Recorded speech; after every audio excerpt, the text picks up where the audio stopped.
Have you ever impulse bought a melon because it was on sale and then, I don't know, left it on the counter a little too long because you never found the courage to deal with it? I mean, you know what I'm talking about. You have to cut it open and scoop out the seeds and slice off the rind and cut the flesh into segments. That's a lot of time and effort to put into something that only tastes as good as a honeydew melon. I mean, who's breaking down a melon when there's YouTube you could be watching? Not me, that's not who. Anyway, I was staring down that melon as it teetered on the brink of edible ripeness, and I resolved to do the only reasonable thing. Break it down and turn it into ice cream. So I de-rinded it and de-seeded it and de-rounded it and tossed the cubes of melon into a blender.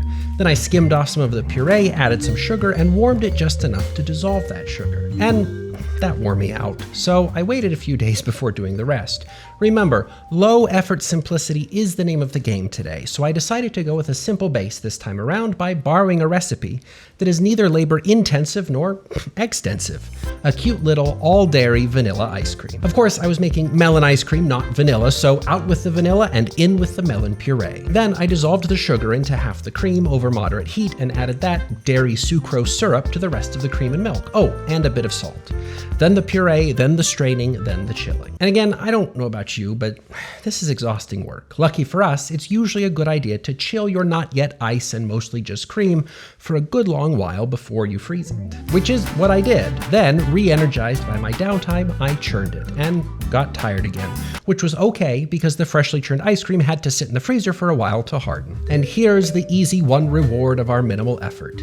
A barely green ice cream so refined and restrained in its color and equally delicate in flavor. Which is no surprise. Honeydew was never in the running to be the world's strongest flavor, but it is an especially pleasant flavor. Really, this one is refreshing, invigorating even. If I weren't so worn out from making it, I'd almost be energized by it.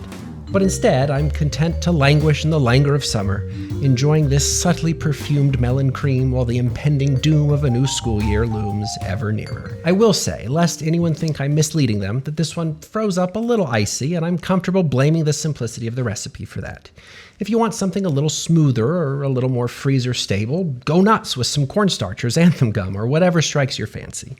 Otherwise, just enjoy the fleeting summer joy of ice cream made from that melon that almost rotted on the counter because napping seemed more necessary. But it didn't rot, and you made ice cream, and that's an amazing achievement, or it should be. Tell you what, let's all just agree that it's an amazing achievement and not worry about all the things you could have done or should have done all summer that you didn't. No, you made honeydew ice cream, and I couldn't be prouder of you. Plus, it looks like there's still a little bit of time for a nap or two before school starts, which I might do TBH, because telling you all about this one really took it out of me. But it was lovely to see you, and I'm glad you stuck around to watch despite your fatigue. Who knows, we may even meet again soon. Until then, sweet melony dreams.